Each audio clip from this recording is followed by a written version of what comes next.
trip is underway again, this time from Pangkor Marina in Malaysia, down the infamous Straits of Malacca, around the southern tip of Singapore, and off to the remote Anambas Islands of Indonesia. The total distance we'll travel is about 470 nautical miles. This is the passage that we've been dreading. The Strait of Malacca is not an easy place to sail. There are over 60,000 ships, equal to half the world's merchant fleet. They're carrying half the world's oil and 40% of its commerce as they transverse these waters every year. That's about 160 large ships a day. Okay, it's another day for field trip. We have left the marina and we are now heading southeast to get around to Anambas Islands. And so we're in the middle of going through the Malacca Strait, which was our least favorite thing to do aboard field trip. And the reason why is because there can be a lot of traffic coming here, both northbound and southbound, of very large ships. So many ships, as a matter of fact, they have designated essentially a highway. And so that highway has northbound and it has southbound lanes. And so we are now crossing the highway. Think of it almost as a game of Frogger. So we're kind of hopping across the lane, hopping across the channel here to head southeast to be in the proper lanes, so we don't get run over. But we also want to make sure we're doing obeying the right rules of the road for sailing in this area. So all traffic heading southeast needs to be in this lane. Any traffic heading northwest will be in the other lane. So that's what we're doing at this moment. So far it hasn't been too bad. We're right in the middle of one of the lanes, the northwestbound lane, and we're heading southwest right now. And you'll see here that we're getting ready to make the turn and then head down with all these other boats that are on the screen, head down in parallel to those guys. So it'll be an overnight sail. Sailing overnight, we'll be having lots of boats coming from behind us, which is my least favorite position. I'd rather see them coming at me than coming from behind me. But all these boats have AIS, as do we, so we will at least be able to see them on the chart plotter and make some decisions as far as navigation to stay out of their way and not get accidentally splatted in the middle of our route, our trip down south. So that's it for now. We'll give you more updates as we are heading through the night, which is going to be fun, exciting, and possibly even a little bit, I don't know, Sarah's a little nervous, so we'll see how it goes. But that's it for now. We've got not an issue, but we've got a large vessel coming behind us pretty fast. Our AIS alarm went off saying that he would be within a half a nautical mile of us in about 10 minutes, and I didn't see him change course. It looks like he might be within 500 meters coming from behind us, so I want to make sure that he sees me. I'm going to call him on the radio and just make sure that this vessel called Dalian Express actually sees us, and we'll just confirm that so we don't get run over.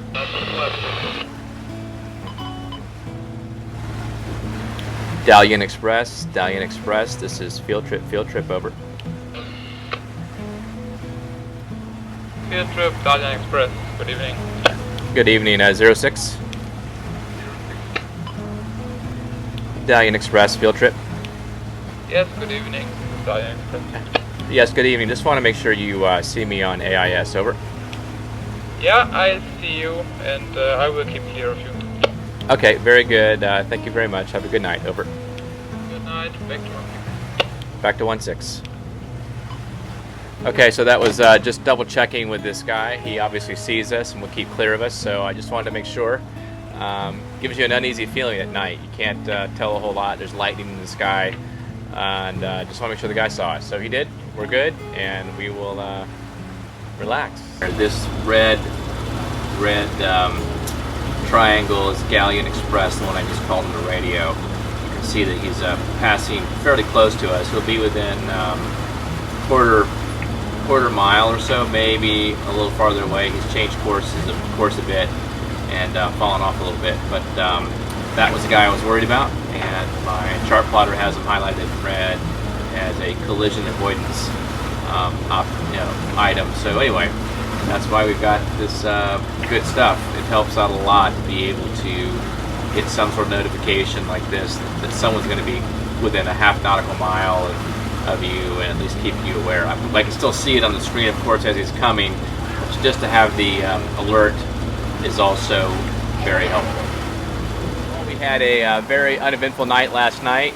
It was pretty calm. We had no squalls. We had 2 squalls that came really close by field trip, but we got just a slight drizzle. None of these Sumatras that we worry about, which are the heavy-duty winds, 30, 40, 50 knots of winds that can come across Sumatra and then across the Malacca Strait. So no problems at all. This morning the kids were doing some research on the Malacca Strait, and E says, "Hey Dad, it says here on Wikipedia that there can be pirates in the Malacca Strait. Why are we going down the Malacca Strait? It's not safe." And I said, "You're right, there can be pirates here, but usually the pirates have been on the larger ships, and they haven't had any incidents in a very long time on private small yachts. So we're not too worried about pirates out here, but there have been, and certainly over the history of the Malacca Strait, there have been quite a few piracy incidents, since this is basically a bottleneck of shipping that goes from east to west. From China, goes to the Malacca Strait over to Europe and vice versa. It's a pretty busy area. Anyway, no issues, and we'll continue to head on and see what happens when we get right around Singapore tomorrow. So all is good aboard Field Trip. And this is what our chart plotter looks like. It is like a woven thread of a woven tapestry of AIS signals. So trying to figure out who's going where, which ones belongs to which one, and It's full on, eh? it's crazy. Traffic. You know, you go away from the suburbs and you think you're going to get away from traffic, and here we are in the middle of the Malacca Strait by Singapore, and there's lots of traffic. There's ships honking, and we can't tell if they're honking at us. We don't think we're in their way, but they keep honking, so I don't know what the honking's about. And then there's these little fishing boats that are all over the place that are doing their little fishing things. So I'm trying to avoid them, but you know, they're low man on a totem pole, so they're gonna have to move before I do. And then we've got big ships that are coming into the channel this way, and we're trying to stay in the edge of the channel this way, so we're not in anybody's path, and it's stressful. So, and you know what Mark wants to do right now? Fly the drone. So yeah, that's what his plan is, and I'm trying to convince him that I will have nothing to do with it, but he needs a catcher, so who knows. I'm ready to go diving in the Anambas Islands. Are we there yet? Are we there yet? Almost. Big ship right behind us. You can see behind Sarah right back in there. Maybe Big it'll tanker. honk one more time for us. Big tanker. Right up our pipe. Here's a fishing boat right here. These little fishing guys. Yeah, these fishing guys are right in the middle of the channel as well. Who knows? Good heavens sakes alive.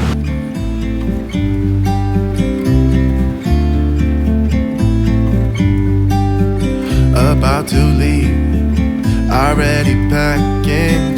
Come with me, I'm not really asking. We'll get away to a place where we don't know. About to see the world in action, what we can be, life with no distractions. We'll get away, this is what we waited for. Take my hand, we'll make it somehow. We can't miss out. I'm done living life with the lights out, die with my own doubts. Be free with me.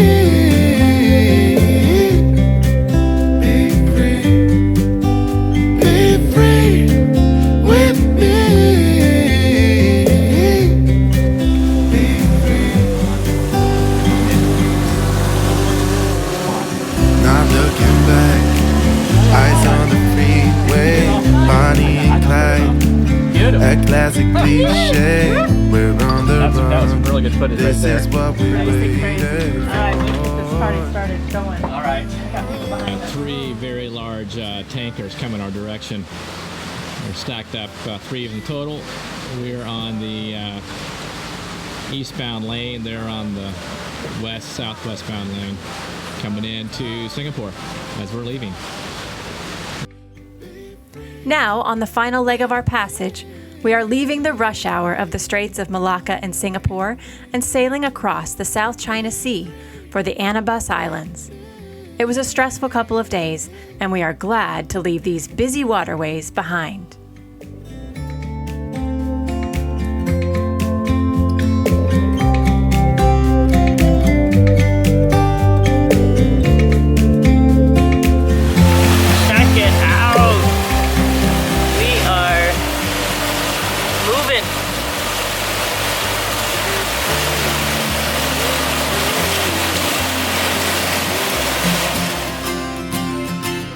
After a tiring trip, we finally make it to the serene Anambas Islands. Everyone is thrilled to be here and ready for what we hope will be some great diving. You can hear the rumble of the engines on these fishing boats. There's a huge mosque on top of that. Looks like a man-made hill. It's being constructed. You can see the road it's like a bridge or a boardwalk. I don't know if you can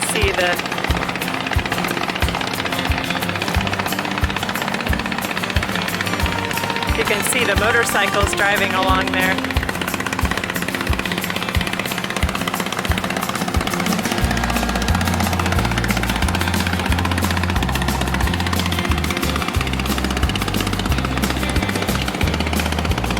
This is the entry point to the Anambas Islands.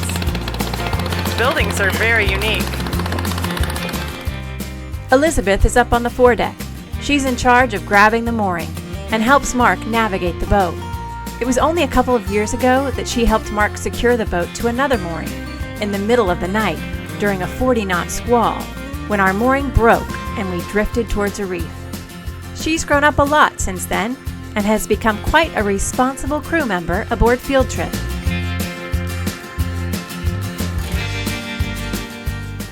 The sun sets over the islands. We're thankful for a safe journey to this quiet, isolated location. We'll spend the next 2 weeks exploring these islands, diving in some pristine waters, and making new friends. Our next adventure is only beginning.